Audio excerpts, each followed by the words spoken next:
Fala galera, tudo bem com vocês? Galera, no material de hoje eu vou passar uma revisão para a nossa prova, tá? Para que a gente revise os conceitos principais, os conceitos que normalmente pode causar um pouquinho de problema, para que a gente se sinta mais preparado para fazer a nossa prova, tudo bem? Então vamos lá. Primeiro agora, nesse vídeo, eu vou fazer uma revisão rápida dos nossos polímeros, tá? Dos pontos principais, dos pontos que podem causar algum problema, tá? Então vamos lá. Quando eu falar de polímeros, significa que eu estou falando de uma macromolécula, ou seja, uma molécula que tem uma estrutura muito grande, que tem uma massa molar muito alta, né? E como é que a gente faz os nossos polímeros? Lembre-se que os nossos polímeros, eles advêm de um carinha que a gente chama de quê? De monômero. Né? O monômero é uma estrutura, né, um composto covalente, um composto molecular, que ele faz uma ligação covalente um monômero com o outro, né, e que ele consegue formar estruturas muito grandes. Né? Então, em geral, monômeros são moléculas capazes de se ligar umas aos outros por ligações covalentes, formando estruturas extremamente grandes. Tudo bem? E essas reações que dão origem aos chamados polímeros, né, são as chamadas reações de polimerização. E as reações de polimerização podem ser de dois tipos. Nós podemos ter as reações de polimerização por adição ou por condensação, que é o que a gente vai ver daqui a pouco, tá? Mas vamos lá. Quando pegar o nosso monômero, né, que são essas moléculas de baixa massa molecular que têm capacidade de se ligar umas às outras, eu coloco em determinadas condições de temperatura, de pressão, juntamente com o catalisador, né, ou com o chamado iniciador, e eu dou início à minha reação de polimerização. Então eu começo a ligar loucamente uma molécula na outra e eu formo essas estruturas bem grandes, que são os polímeros, tudo bem? Então vamos lá. Isso aqui é uma reação de polimerização básica ou uma reação de formação básica dos nossos polímeros. Quando eu falar de uma reação de polimerização, que ela pode ser de forma catiônica, de forma aniônica ou de forma radicalar, né? Ela pode ser uma reação que vai abranger dois tipos. Pode ser uma reação de polimerização por adição, né, que a gente vai ver agora, ou uma reação de polimerização por condensação. Quando eu falar de uma reação de polimerização por adição, eu sempre vou falar, né, da quebra, né, de uma ligação π. Então, galera, é necessário que no nosso monômero, que é esse cara aqui, tenha pelo menos uma ligação π. Isso significa que aqui no nosso monômero vai ter uma ligação dupla ou uma ligação tripla. Beleza? Então, neste caso, nós teremos uma ligação π, que eu posso romper ela, né? Então, eu vou romper a minha ligação π e eu vou ligar uma molécula na outra e eu vou formar os nossos polímeros, tudo bem? Então, quando eu falar de uma reação de polimerização por adição, eu vou ter um cara que vai envolver a quebra de uma ligação π. Beleza? Então, pega, por exemplo, aqui, né, um carbono fazendo uma dupla com outro carbono, né? E aí, quando eu falar de uma reação de polimerização por adição, eu tenho aqui uma ligação π e uma ligação sigma, e eu vou romper essa ligação π. E aí eu vou abrir essa ligação de forma com que eu consiga me ligar a outros monômeros como este. Tudo bem? E aí meu polímero vai ficar dessa forma aqui, ó.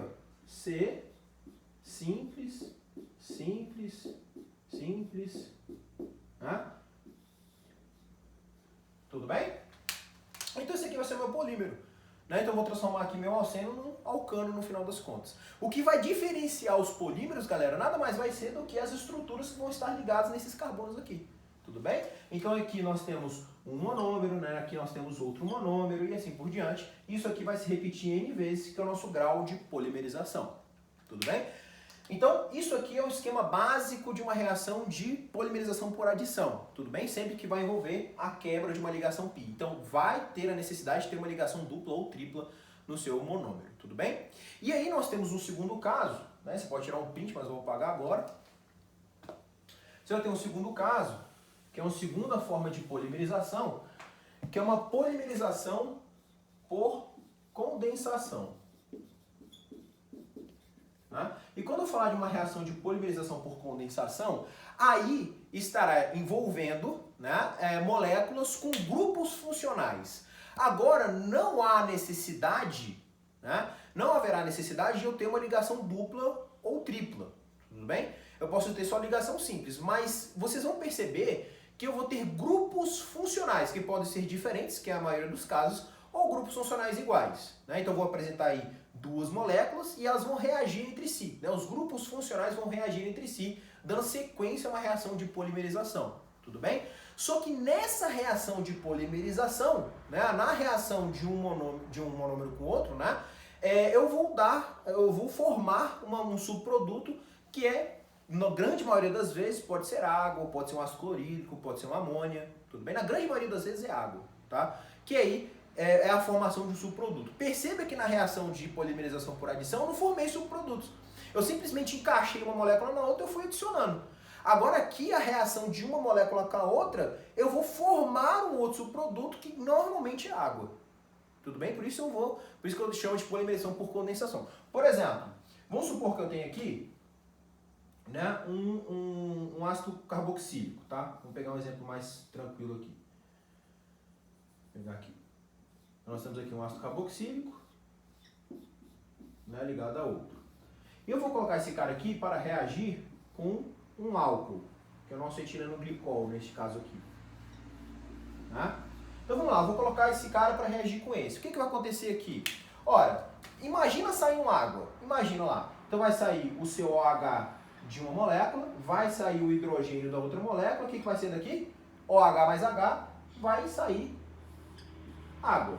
Então a água vai sair desse processo e eu vou unir essas cadeias. Tudo bem? Então daqui vai ser formado, né, este polímero aqui. Então você vai ter dupla O.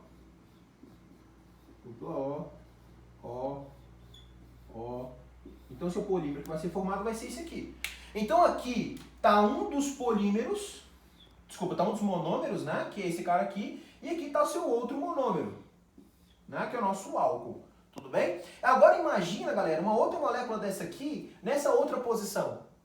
Então você vai intercalando uma molécula com a outra, né? Então um ácido carboxílico com álcool, depois um ácido carboxílico com álcool, ácido carboxílico com álcool. Então você vai ter aí um polímero que vai alternando esses monômeros, tudo bem? Então nesse caso aqui é uma polimerização por condensação. Perceba que não tenho aí uma ligação dupla ou tripla entre carbonos e eu tenho a liberação de água.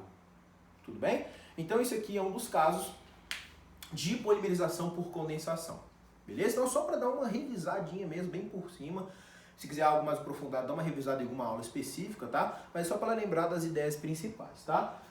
Galera, quando eu falo de polímeros, né, eu posso ter algumas classificações, né? Dentre os polímeros citados, tem dois que são muito importantes, que são classificados em polímeros termoplásticos, né, né, e termofixos. Né? Qual é a grande diferença entre eles? A diferença é que quando eu tenho um polímero termoplástico, né, eu não tenho ligações cruzadas entre as cadeias, né, poliméricas. Né? Elas estão enoveladas, estão uma por cima da outra, mas não tem ligações entre as cadeias poliméricas. Esses aqui são os polímeros chamados de termoplásticos.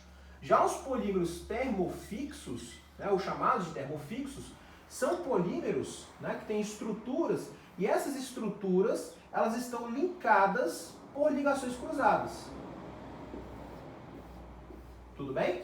Então aí eu vou ter um polímero termofixo, e isso vai induzir nas suas propriedades físico-químicas, onde um polímero termoplástico, ele normalmente é resistente a temperaturas da forma que ele não degrada. Você aumenta a temperatura, ele vai amolecendo, ele chega até a se fundir, mas ele não degrada primeiramente. Depois ele pode vir a queimar, né?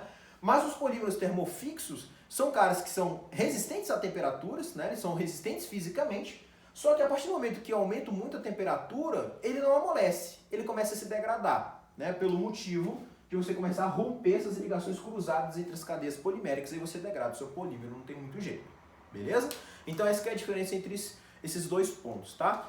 É claro que tem outros princípios aqui de polímeros, né? Então tem polímeros naturais, né? Alguns outros tipos de pontos a respeito dos polímeros que eu não citei aqui, tá? Só estou revisando aqui só os pontos principais que eu vejo que pode causar algum probleminha para vocês, tá? Mas tendo esses pontos principais aqui na cabeça, tudo bem? tá ótimo. E aí você, qualquer coisa, dá uma revisada nessas aulas que eu coloquei nos materiais passados, tudo bem? Por hoje nós ficamos por aqui. Desejo para vocês todos uma excelente prova e até a próxima aula.